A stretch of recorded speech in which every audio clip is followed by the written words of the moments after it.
Podcasting since 2005. This is the King of Podcasts radio network. kingofpodcasts.com. To say I've been obsessed over Olivia Dean is an understatement. The King of Podcasts radio network proudly presents the Broadcasters Podcast. Here is the King of Podcasts. Everything kind of just came together this week. We're going to talk about two different areas of music. New music that's coming out from real artists, real artistry, great music. That's generational talent. And then there's AI music that's coming out that for some reason has started to chart. We're going to go into all that tonight here on the Broadcasters Podcast, a good music episode to go ahead and bring all of you. Of course, if you're catching the show for the first time, I would hope you'll go ahead and subscribe to the show via Amazon Music, Apple Podcasts, Spotify, YouTube Music. Please go ahead and subscribe to my YouTube channel. And if you are catching the show, because when I do these kind of episodes, it does catch a little bit of interest, and I might get some newer listeners off of this. So if you do, I hope you'll get a chance to go and give me your feedback on the episode and other episodes that I do, and you'll get the same of my other programming, because this is fascinating to me. When I have been talking so much about artists and seeing if anybody can cross over into the mainstream, and then I see the run in the last week of Olivia Dean in North America. Now, she's already dominated Britain, her home, and she's been significant for most of the year. And it's only in the last month or so, really, that America is catching on. It's always like that. And the same thing goes for other artists that come across that are on that same wave. And I'll put it to you like this.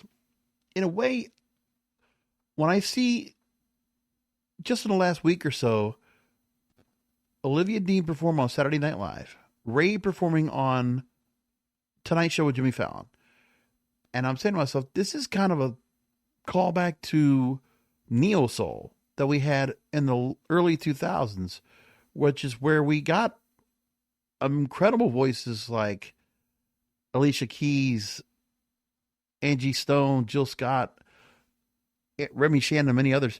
And I'm just remembering all of what we had from that. And it was what a wonderful time there was for music to kind of get back to that. Because the neo soul movement was another return to soul music of the 60s and 70s. And what I feel right now is what Olivia Dean's giving to me right now is traditional soul music, a classic feel to it.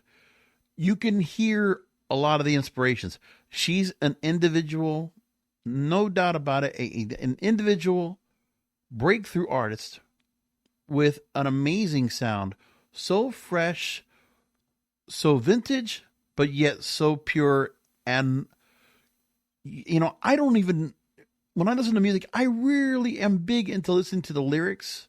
I'm more into the rhythm and the beat. And so when I'm paying attention to lyrics here, and I hear Olivia Dean sing, and I feel like she's singing to me. It feels personal. It feels like I wish every woman gave me the kind of feeling of warmth and love that she does. Because Olivia Dean gives that to me. And, it's more than just her beauty. It's more than just her fashion. It's all of it. And I wish we had more artists like her. We've had artists like that, obviously. But to that point, she's modest. She's fun. I mean, I've seen a bunch of interviews with her. My TikTok feed, I've seen hundreds upon hundreds of videos. And don't get me wrong, it's not like I'm just catching on to her right now, because when I caught on to her early on is because of my exposure to music and the British music scene via the official charts on BBC Radio 1, which I listen to every Friday, for Friday morning, which is Friday afternoon in the UK. But I look through it and I think about the fact that, okay, when it comes to her career so far, it was already starting off well for her before her album, The Art of Loving, came out on September 26. Now, prior to that, you had her song Nice to Each Other. That's when really everything caught on. And I started listening to it, and I wasn't paying attention too much. At first, I thought she was part of the group Jungle because I saw the video for it. And I was like, isn't that group that, back on 74? I thought it was like, she was like somebody I saw from that song and caught my attention. I was like, oh, okay, I dig that. That's like the old school kind of feel to it. But then, I listened to that song over and over. The song has been climbing and has been there in the top 10. And it's reached as high as number 4. Currently, it's not there, but after The Art of Loving came out as an album, the song resurfaced. But there have been other songs that came through it. And I think that's what happened is that I heard Nice to Each Other, and then I heard Man I Need, second single. So again, the push out here for this album, 2 singles we get right off the bat. Or, you could say there was, it was really 2 that really came in. And then we had a couple other songs that also brought in. Rain Me In, which is a duet with Sam Fender. Great song. She stands out great. Really, really cool song. And that debuted in June. And then it got to number 10 on the official chart in UK in October 30th, a couple weeks ago. But it's also been up there before and has kept itself in the top 40 for a while now. And then Man I Need is the song that really caught the attention of America so far. At the moment, the song was released August 15th, reached number 1 in the middle of just before Taylor Swift's Life of a Showgirl album came out, and Fate of Ophelia, which has dominated the chart now ever since. But Olivia Dean was able to go and beat out Golden and Huntrix, the K-pop Demon Hunter song, which was sitting there for I forget if it was 8 or 9 weeks, maybe more than that, but it knocked Golden off the chart. And there's still competition with Alex Warren and Ordinary, among others. And she made it. And the song hit number 1. It has stayed around the top 3 now for, I want to say 5 or 6 weeks. Because if I go ahead and listen to the official chart this week, maybe the Christmas songs will be in there. But the last 4 or 5 weeks, it was Alex Warren, Ordinary, outside of it. But now it's been Golden, Fate of Ophelia, Man I Need. All up there towards the top. But again, now it's consistently number 3. And then for Olivia Dean in the UK, tells you everything you got to know about her. That when the song debuted at number 1, the single, it was also where the album reached number 1 the following week. And it did it. Which is not easy for many artists to go and do that. I think Charlie XX has done it. Taylor Swift has done it a bunch of times. Ariana Grande's done it. You're in real class, competition to be able to go and say in the chart competition that you were able to go and have a number 1 single, a number 1 album. That can be done in the UK, and that happened for her. And then you had songs that are now making their way in, and they are starting to go and chart. So towards the bottom end of the chart, when the album came out, you have 12 songs, and everything started going to come into place. So then you had a couple of minutes that has started to creep its way up. And at the moment, I believe that song and Baby Steps are on the bubbling Billboard Hot 100 charts outside of the Hot 100, and we're working its way up. But in the last couple of weeks, So Easy to Fall in Love and Nice to Each Other finally made their way into the Hot 100. Now, how it's going to go ahead and stand out outside of the Christmas songs, I hope it does, but we'll see how it works out. But you see that there, and then you see what goes on and how her performances have been. She's been out there touring. She's been out there touring a lot in the UK and in Great Britain and all that. But then the North American tour has been announced. She's going to be touring here all throughout the States. And the album is picking up steam. And there was a couple of appearances she's made for Saturday Night Live, Today Show, and Saturday Night Live. She did several of the songs. She did Man I Need, and she did Let Alone the One You Love. But I'll tell you, then you have So Easy to Fall in Love, also a song that's got my way up there. And that was, I caught that song on Spotify. And, it's like, when you hear her music, you know what song it is hers. And she now has signature sounds to herself. The humming that she does in her music and the way her cadence is. When I see other people that are trying to go ahead and cover the song, just, they want to go ahead and do a little karaoke, do the song themselves, sound great, but they don't have it where she sounds like it. It's her look. It's her style. I don't think I've seen a moment where she doesn't look amazing. She sounds amazing. And this is the prime of her career, and well-deserved, because for her, she's been waiting for this a while. Because prior to this, she had already put out a number of EPs beforehand. Ladies' Room, If You Know What I Mean, Growth, and then Messy was the album that came out 2 years ago, and then she made her way over here. 2021, Amazon Music called her the Breakthrough Artist of the Year. And BBC Music introduced her as Artist of the Year in 2023. So people had been talking about her for a while. But she absolutely encompasses neo soul music in general. She's just there. It's incredible. And she's so young. And there's so much more to her career that she wants to go and do. But right now, I think the star is just, there's no way to stop this rocket from going. She's going to go to the moon. She's got it. So now the North America tour is all set up. 14 stops in North America between July and August of next year. She's going to be in San Francisco, LA, Las Vegas, MGM Grand Garden Arena. Wow. She's in big stadiums as well. She's in arenas. Chase Center in San Fran, that's the home of the Warriors. Crypto.com Arena, home of the Lakers. Salt Lake City, Utah. Denver, Colorado, that's the home of the Denver Nuggets. Target Center, Minneapolis, Minnesota. The Scotiabank Arena in Toronto. The Bell Center in Montreal. Boston, Massachusetts. Baltimore, New York, Atlanta, Houston, Austin. No Miami. No Tampa. No Orlando. Oh, that's too bad. That's okay. Maybe down the line, they'll add some more dates. But again, that's all set into play. And tickets are going to start being made available this Friday as a record. And you can go ahead and find it for yourself. There's a story I'm taking from here calling her an overnight sensation. Well, either which way, she is a very talented overnight sensation. Now, let's go into the winning streak she's had right now that Billboard has actually talked about the fact. In her American presence right now, for herself at the moment in America, here's what's happened for her, her highlights. The Art of Loving started off at number 7, and it has gone in its third week. It's now number 6 on the Billboard 200 charts. Man I Need, as a single on the Hot 100, hit a new high at number 8 on the Hot 100, and was reported to be number 5 for the week ending November 14th. So yeah, now it is at number 5. And that's a wonderful thing.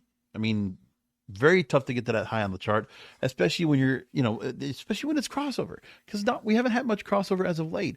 Country gets a lot of crossover into a place. But we haven't had a lot from, rap has been kind of like off since Kendrick Lamar. And then for anything R&B or soul related, that's been a while as well. But there we go. And when you hear it, it's like, don't forget that there's all instrumentation here. I don't know if they're using anything digital at all in the studio or when they're on stage, because everything is instrumental. And that's also a throwback here. Her look is like, it's like her own style of couture. Put it like that. I'm just obsessed and I'm mesmerized. I'm blown away by her. She's amazing. And I'm really glad that she's having the career that she has right now, that she's gotten the American crossover.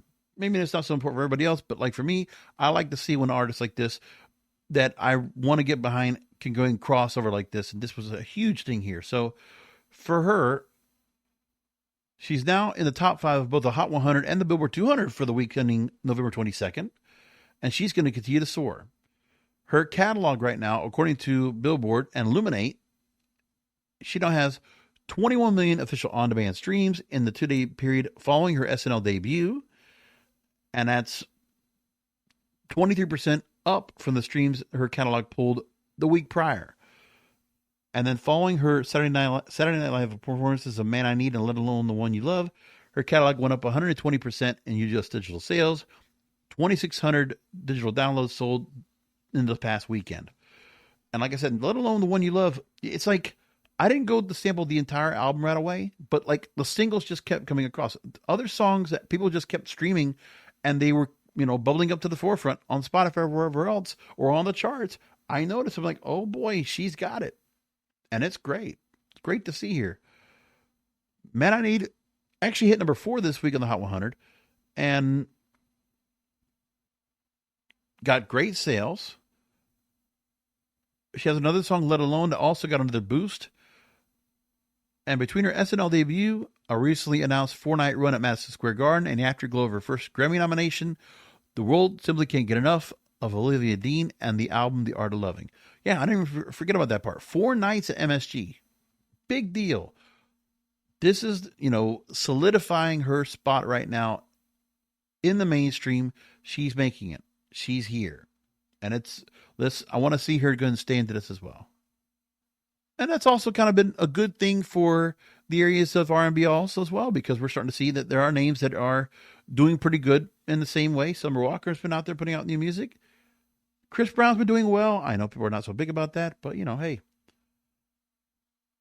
And there's any indication of how she's going to do. Will she win the Best New Artist at the Grammys? There's a lot of competition there. But a story I'm taking here from the style column of 9.com.au, they mentioned that what her rise is now is meteoric from relative unknown to industry standout in 2025. And the single that kickstarted it all for her was Okay, Love You, Bye. Deceptively Evergreen and Current was a pre-COVID offering circa 2019, where you could put her in the pop girl renaissance that we have now as Chappell Roan, Sabrina Carpenter, and Charlie XCX. Her offerings are a decidedly lower frequency, although equally resident in nature. There's no denying that the Man I Need hitmaker exudes a certain magnetism on stage and infectious effervescence of it. But it's not just her musical offerings making waves. As of late, her wardrobe is garnering in equal measure. Yeah. Whoever's dressing her is doing an amazing job. She looks good in everything. Again, she's got the body for it. She's got a great look. Her face card is massive. Now, they talk about what she's done, where she's performed at the ARIA Awards, which is the big chart company in Australia, and how she's looked out for this. Going to Burberry, wearing Burberry for Burberry, on behalf of Burberry at London Fashion Week. And you've got designers all over the place that want to go and dress this woman up. It's all good like that. Now, what does this mean for the bigger expansion for R&B? Because we've talked about R&B getting a comeuppance once again from what we remember the 80s and 90s and all that. What came out of soul, and what we've had now that is, we're seeing that R&B has gone through a lot of changes. We're not there with the groups anymore, with the harmonies like it was. No, we have a different feel of it. And there's a global expansion of it. And that's what we need to go and look at. It's just like rap. It's gone worldwide. R&B has also been worldwide. So it's who out there, they are taking the place of what is coming up now. So, story I'm taking from OK Player, they mentioned the fact that R&B's impact took a backseat in the early 2010s, where pop and hip hop battle for the mainstream spotlight. And if there was anything R&B feeling, it would be always just like a bit of a feature, or it would be some song that would have some kind of a hip hop feature on it. But that kind of went away. Hip hop's been on its own, standing on its own. So there've been debates in recent years if R&B was dead, but they're stuck in a mindset that relies too heavily on nostalgic heydays, choosing to remain stagnant rather than accepting the sound's growth. But R&B is everlasting, with artists old and new breathing life into its core. Now, Usher, who's a pioneer in R&B, who's been around since, 93, I want to say was when I first heard of him, and when he was doing songs out there. And I've followed his career ever since, because I was in college radio at the point. And he says, quote, "I'm very happy there's a new installation of R&B artists who care to be authentic to what they are creating, inspired by artists of the past. Everyone who's ever said to me that R&B is dead sounds crazy, especially when the oranges of R&B are in all other genres of music." So according to Nielsen's year-end music report for 2024, on-demand and streaming grew to 317 billion streams in 2015, well, actually in this particular one, and for that music. And that was from 164 billion songs streamed the year prior. That's the equivalence of 211.5 million stream equivalent albums. Streaming platforms, Spotify, Apple Music, Tidal, being a big part of it. So contemporary R&B that we all know of, that, you can think about with Jodeci or Shy or High Five or Mint Condition, or, whatever you want. Next, 112. We can go through all the artists. Jagged Edge. We could go through all of them and go through a long list. but it's been given a facelift because there have been ambitious artists who are unafraid to inject your love for sounds, pop, hip-hop, country, Afrobeats, electronic, disco, alternative, and indie into the genre. And R&B, and the beauty of it, lies within the emotional storytelling, unforgettable building bridges, and heartstring pulling melodies. It might sound different in 2025, with the new school embracing more fluid, boundary blurring approaches, but the foundation's still firmly in place. Now, they talk about the groups that are the artists that are out there, that it's what they call a kaleidoscope of creativity. Kalani, who also has a song Folded, and other songs that she's also getting out there that are getting some good promise. She's getting some good stuff right now. I like a lot of her stuff, After Hours was a cool song. It had a nice little rhythmic thing to it. And then we did have some artists that really made their way up. When you have, they talk about here, the spiritual energy of Kalani and Jhené Aiko, Summer Walker, the hip-hop swagger of Bryson Tiller, Brent Faiyaz, the cool girl vibes of Kelela, Tinashe's genre-blurring pop R&B, FKA Twigs' avant-garde sensuality, SZA's embracing of Black Girl Next Door relatability, Coco Jones, Victoria Monet, Jasmine Sullivan, Flo. You get all that from there. And then they bring talent in the mix where she has her diasporic melodies, Lucky Day, Leon Thomas, who, before Mutt and My Muse and all those other songs that he did, he was, very accomplished songwriter for a lot of artists.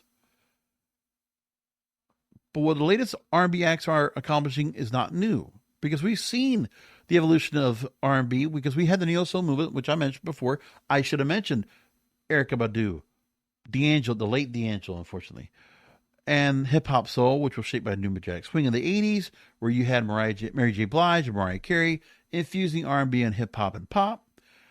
And then, of course, you move forward, Aaliyah, Destiny's Child, TLC, and then more contemporary artists like Toni Braxton and Janet Jackson into the icy sounds of that time. So it's always moved and changed and flowed in different ways. Now they go on to talk about the fact of what we have now today. We have artists that are now to the forefront that are coming from other areas. We got Burna Boy, Wizkid, Mr. Easy, Tiwa Savage, and other West African sounds to bring in the Afrobeat sound. Tyler, Thames, Arya Starr, you can bring that mix as well. Then the British artists we're getting that have also always had a soulful feel to themselves. Cleo Soul, Georgia Smith, Neo, Ellie Mae, and now a new wave with KWN, Flo, Olivia Dean, breaking into the American R&B landscape through social media visibility and playlist discovery. So this story continues to say that the current state of R&B couldn't be more exciting as today's class of genre benders continue to embrace freeness. For instance, right now, they're getting Grammy nods because Kalani's Folded is getting Grammy nominations for Best R&B Song, Best R&B Performance.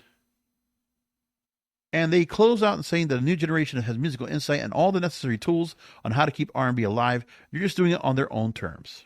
I love that story. I love to go and see that they're putting that out there. So that's the fun part of the music scene now today. But then the other side of the coin, AI music. This is concerning. It's disturbing. And I'm a little bit worried about this because, I've gotten caught onto it. And one of the songs I heard that was an AI song, apparently, I didn't know about it, but Haven's I Run.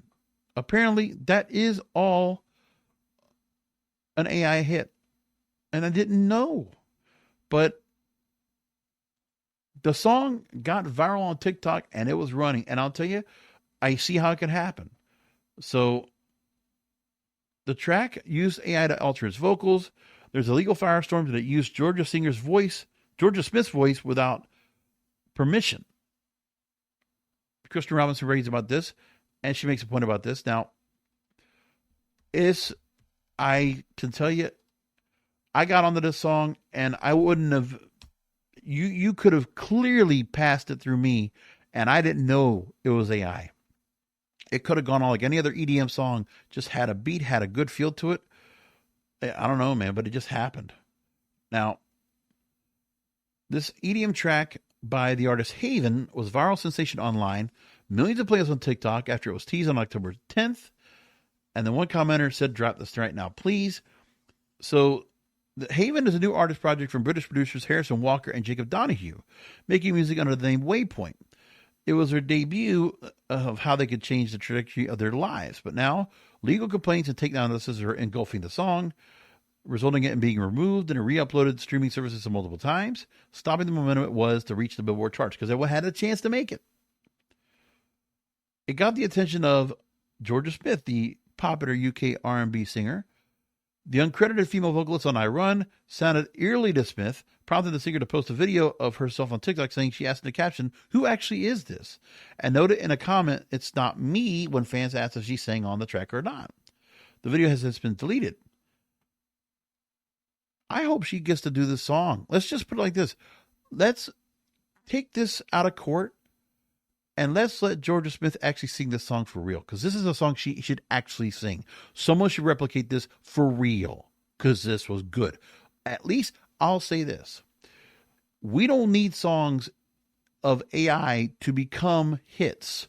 If you want to use AI to then use it as a prototype of an actual hit that will get produced and recorded, I'm all for that. But we can't let the machines run the music. We can't let where machine generated music can actually be able to be popular. It should only be a prototype. It should never be a song that gets published. Those songs should not get published. I just don't believe that it's right today, unless you absolutely tag it as such, or there's just a genre of it differently. I don't know, but I'm not big about that. But I will say this, you have to respect the fact that AI is so powerful, it was able to make that moment. Because it did. And somebody made some money off of it. So questions started being asked about Haven's viral track and whether it was or not an unauthorized AI deepfake of Georgia Smith's voice.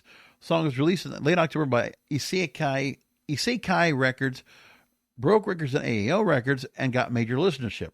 The song got to number 11 on the U.S. Spotify chart, number 25 globally on Spotify. And the song kept going viral on social media. Hell, Offset, the rapper, who's with Cardi B, actually, or was he still? I forget now. I don't remember. Anyway, he was doing a Boiler Room DJ set, and he overlaid the video with text saying unreleased Georgia Smith, but the song was not actually used during the recent Boiler Room set. Anyway, so there's a lot going on here. So there were lots of takedown notices for I Run upon its official release, screenshots of notices and various issues with the song, that the song misrepresents another artist and it constitutes copyright infringement. And this is very concerning, and I hope somebody figures out what goes on here. But the song got out there and it made a big difference. That's the one that really caught my attention more than anything else. Now I'd play it for you, but of course there'll be some copyright strike or whatever it is that it would get, and that's okay. But respectfully, Billboard not allowing a song like that to go and get on the chart, I appreciate that. I don't want the Hot 100 to be consumed with AI music. I hope it doesn't. So Billboard cited that dozens of takedown notices have resulted in the track being withheld from the Hot 100 and other charts, and that Billboard reserves the right to withhold or remove titles from appearing on the charts that are known to be involved in active legal disputes related to copyright infringement that may extend the deletion of such content on digital service providers, which covers them for any songs that might be AI and they get pulled. That's okay. I agree with that. Another song, Walk My Walk, topping one of the U.S. Billboard charts. The song by the artist Breaking Russ, garnering 3 million streams on Spotify in less than a month. This is from NME, an AI-generated track, hit number 1 on a chart, the Country Digital Sales Songs chart, and it's also tracking on the Spotify Viral 50 chart. And another song of these tracks from this artist, quote unquote, Living on Borrowed Time, has reached number 5 on the same chart with over 4 million streams on the platform. The creator of Breaking Russ has yet to reveal identity, but an official TikTok page for them has over 200,000 followers, or close to that, with Walk My Walk featured in over 150,000 videos on the platform. So there's been more of this. We had an AI-generated band called the Sundown making headlines because it gained around 400,000 monthly Spotify listeners. We didn't talk about it, but it did happen. And then a spokesperson for the viral act later admitted he was running a hoax aimed at the media. Then you have AI-generated artist Zenia Monet being in the headlines for signing a multi-million-dollar record deal, becoming the first AI artist to chart on the U.S. Billboard rankings. The creator of Monet, a Mississippi poet, and the designer Talisha Nikki Jones has spoken out in her first interview, saying that she looks like a Monet as a real person.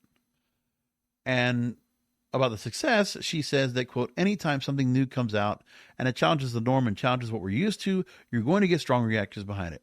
Yeah, but we just don't need this. I want to be able to have music stay consistent. It's already enough we have digital music and so much being done digitally without any instrumentation, where we don't have anybody doing instrumentation at all, except for country music, I guess, and other genres that are not overly popular, more underground. She hit out the success of Monet, saying that fans on TikTok, the proliferation of AI and music was so beyond out of our control, and that the highlighting the power of AI to create fully formed songs without users having to credit anyone involved, making the copyrighted works on which generative music systems are trained. And there's a lot of examples like this. The other one we have too, the Christian iTunes charts. AI music also topping there. So let's get into that. Now, Christian music has gotten quite a renaissance right now. There are a lot of artists doing really well. And, you know, when they go on tour, they're getting big audiences. Christian music has done really well. Let's just say it like that. A number of Christian songs continue to be outside the Hot 100 on a regular basis, with some I've seen out there that have been sitting there for months on end, just waiting to find a way to go and break through into the Hot 100 and almost getting there. So the current number one, number two tracks for Christian music on iTunes is an artist named Solomon Ray, an AI-generated voice and persona created by Christopher Jermaine Townsend, according to a report in The Griot. A conservative rap artist affiliated with Turning Point USA, he goes by the moniker Topher for his own music. And a Dove Award-winning contemporary Christian music artist, Forrest Frank, he's very popular right now, responded on Instagram to the AI persona, topping recent worship singles by Brandon Lake and Elevation. Quote, it's important that we pause a little bit and ask the questions like, is this something that we want? End quote. He added, at minimum, AI does not have the Holy Spirit inside of it, so I really think that it's really weird to be opening up your spirit to something that has no spirit. End quote. I like that quote. He's actually very poignant on that. Townsend defended the tools of AI creating the songs by Solomon Ray, saying it's really more of a preference. You cannot tell somebody's feelings and impact from music. If it's authentic or fake or fraudulent, who am I to say what God will or won't use to get the message his people need to them? I'm just here being an instrument. Very interesting that they're going to say about this. And Forrest Frank also says he wants to encourage others to be mindful of what they listen to. So what are we doing about this? Are we rejecting this? Are we championing this? I personally will not be listening to this. I already don't listen to secular music, and I'm not sure going to be listening to AI. There's more to it, but that's the other part we got to look at. Now, what about the public? How are they feeling? We know the artists are critical of AI music out there, but what does the audience say out there? Well, there was a story that came out for the Hollywood Reporter that talked about this. They put out a poll. AI is transforming how we think about music. So they did an exclusive, along with the Frost School of Music, they did a poll together, a nationally representative survey of 2,244 Americans, revealing a love-hate relationship with AI and stark divisions across generations and party lines.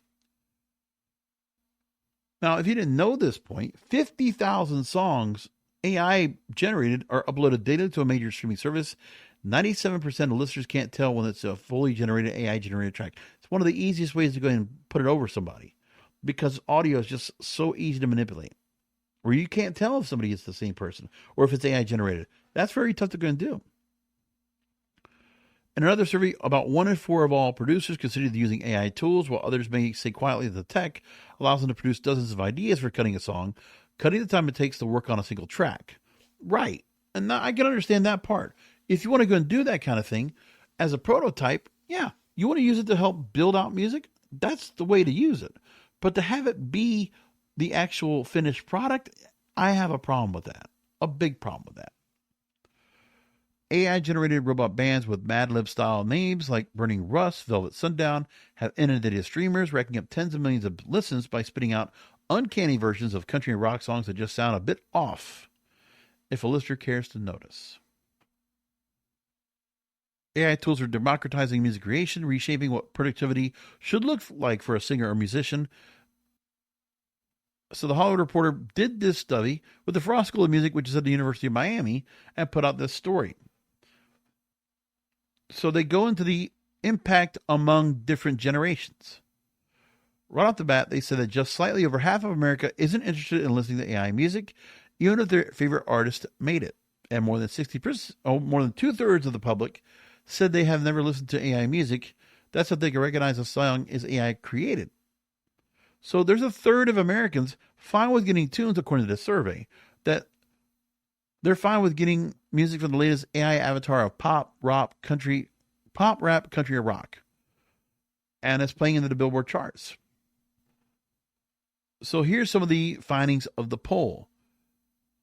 Are you interested in listening to music from your favorite artist that was made with help from AI? 52% not interested, 32% interested, 15% don't know. How often, if ever, do you listen to music you know was made using AI? 2/3 said never, and then 3% multiple times a day. Single digits for daily, weekly, monthly, less than monthly, 13%. Creators making AI music should look for permission from the original artist when replicating their voice.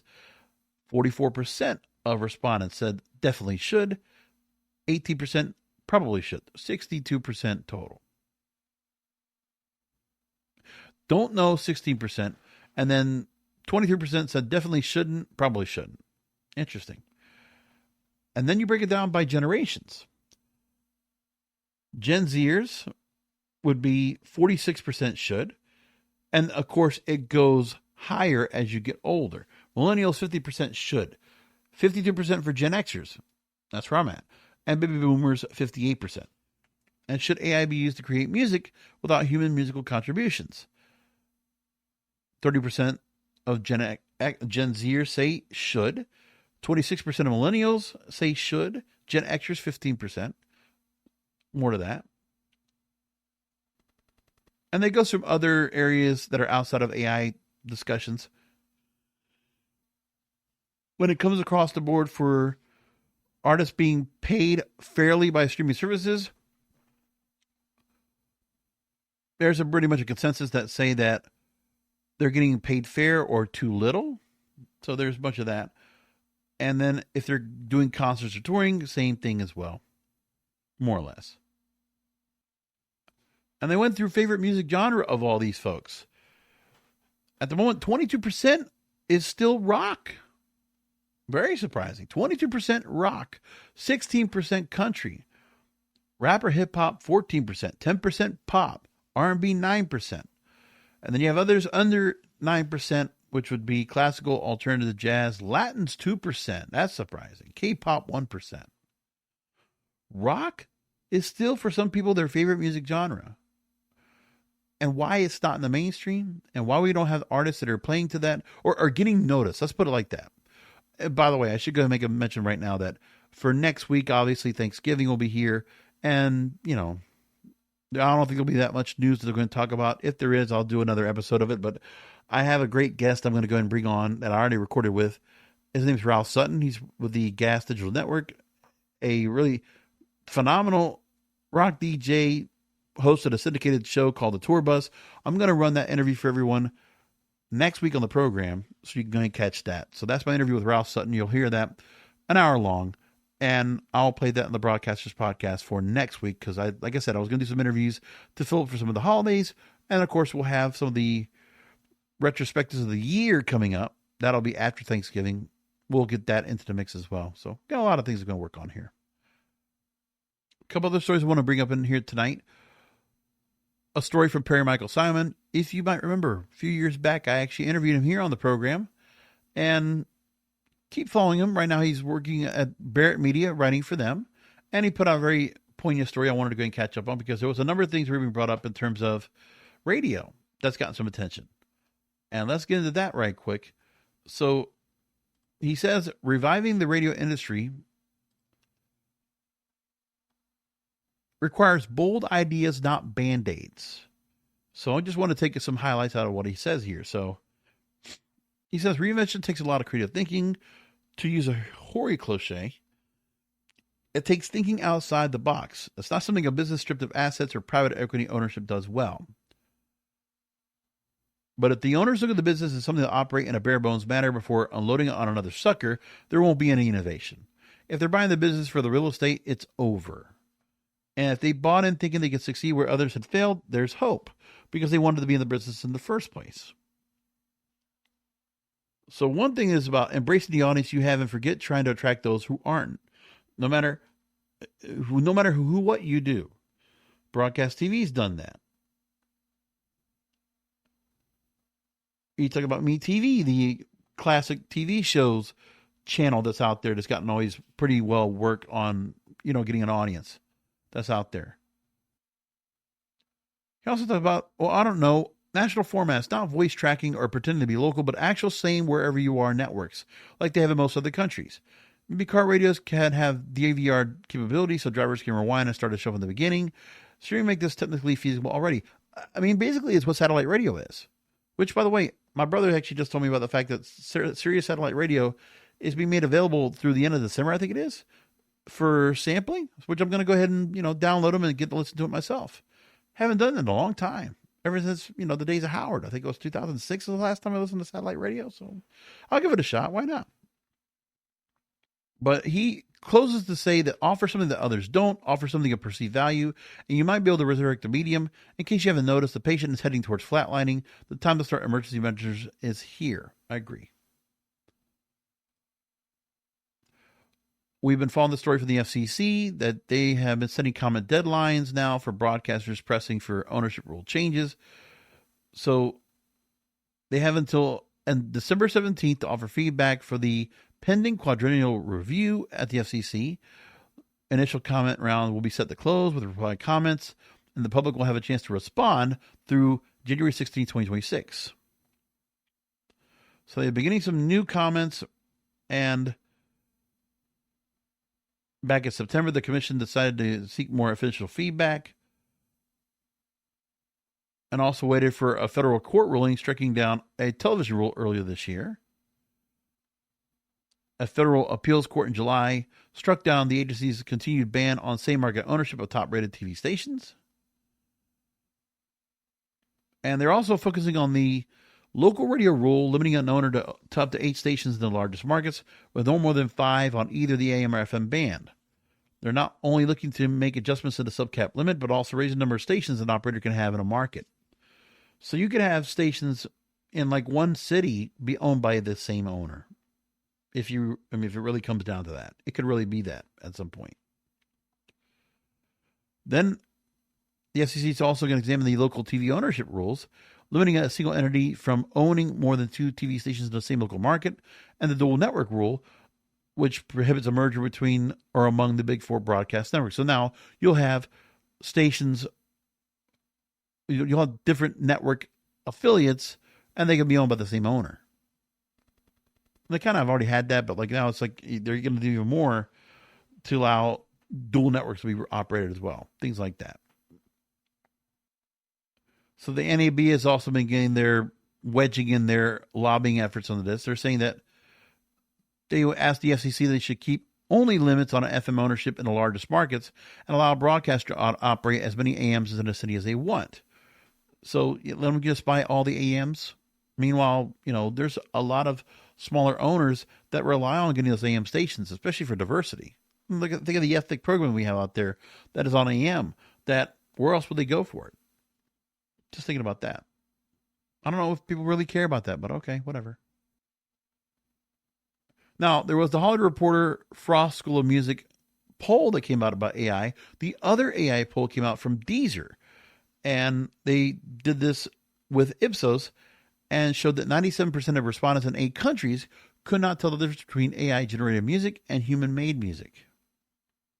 And close to half of the sample of 9,000 participants that were conducting the survey in October from the U.S., Canada, Brazil, UK, France, Netherlands, Germany, and Japan, they feel positive about AI when it comes to helping them discover music that they like, more music that they like. And they did a blind test with 2 AI-created songs and 1 real song. And The participants could not tell the difference for 97% of them. 71% was surprised by the results. More than half felt uncomfortable without telling the difference. Not being able to tell the difference. That's incredible. Now let's go ahead and figure out about iHeartRadio. They put out a story about their list of the most played songs and artists between their broadcast stations and the iHeartRadio app. Let's see how out of touch they might be in this particular list. So let's go into it. The top iHeartMedia artists overall: Sabrina Carpenter, 2.7 billion, spins here. All audience spins. SZA, Kendrick Lamar, The Weeknd, Bruno Mars, Morgan Wallen, Lady Gaga, Benson Boone, Post Malone, and Shabuzi for the year. And the top songs most streamed or listened to broadcast or streaming on iHeartMedia or the iHeartRadio app: Die With a Smile, number 1, Luther, number 2, Ordinary, number 3, Peak Pony Club, 4, 30 for 35, Cry For Me, 6, That's So True, 7, Sorry I'm Here For Someone Else, 8. Leon Thomas Mutt, 9, Squabble Up's Kendrick Lamar, 10. How many of those songs were actually from last year compared to this year? Interesting. So last week I talked about influencers pretty extensively on the program. I got another story to come on about that. Creator-led shows filling the gaps of late night's decline. The Wrap put out a story about this, mentioning Sean Evans, Brittany Broski, Kate Max, all landing major interviews for their shows. So the running interview show from Max, where Max is holding short conversations while running through the streets of New York with everyone from local athletes to celebrities like Tim Gunn, Joe Jonas, Al Rucker, Julianne, Derek Huff, and others. And they now have a new iHeart deal for her podcast, Post Run High, and also has brand deals with Netflix, Vuori, Maybelline, and Celsius. Of course, Sean Evans has the Hot Ones show. Brittany Broski has actually landed so far as guests recently for her program, Royal Court, which, by the way, has 819,000 YouTube followers. She's had on recently Fred Armisen, Brie Larson, Kyle MacLachlan, Diego Luna. Kai Cenat is also doing pretty well for himself, 20 million Twitch followers. Kevin Hart's been a fixture on Cenat's Mafia-thon streams that the two are making a movie together. And Recess Therapy star Julian Shapiro Barnum will be hosting its first ever late night show in 2026. And to tell you the difference on how the ratings are between the linear shows that are still out there that are dying on the vine to the new shows, Jimmy Kimmel Live in the third quarter of 2025 averaged 1.85 million viewers. So this is after the whole controversy of him being pulled away for several weeks. 8 episodes of Hot Ones released this year have averaged 2.6 million views per episode. And if we're going to talk about AI on this episode, I should go ahead and make mention of the normal folks that are afraid of AI taking over and swallowing up their business of media. That's all the publications out there. So there's a lot of stories about all the lawsuits that are going on right now where you have Getty Images going after Perplexity. Actually, Getty signing with Perplexity. Penske Media suing Google over AI overviews. Many other things like that. So the Hollywood Reporter variety publisher Penske Media suing Google over the impact of AI overviews and search results on traffic and revenue. Trying to follow the footsteps of the New York Times. But now many more, instead of going to lawsuits, they are just, taking the money that's being given by ChatGPT in return for citations back to their websites currently promised. But of course, like I said, they'll whittle down those companies, give them enough money to go in and continue to move along, long enough for the archives to be built up and for the language learning models to learn how to write as they do, and then they'll buy those IPs at pennies on a dollar. Most agreements are with OpenAI, most recently ProRata, but 3 publishers now have signed AI deals with Amazon, New York Times, Condé Nast, and Hearst. BBC threatening action against Perplexity because they say they have evidence of the AI startup's default AI model trained using BBC content.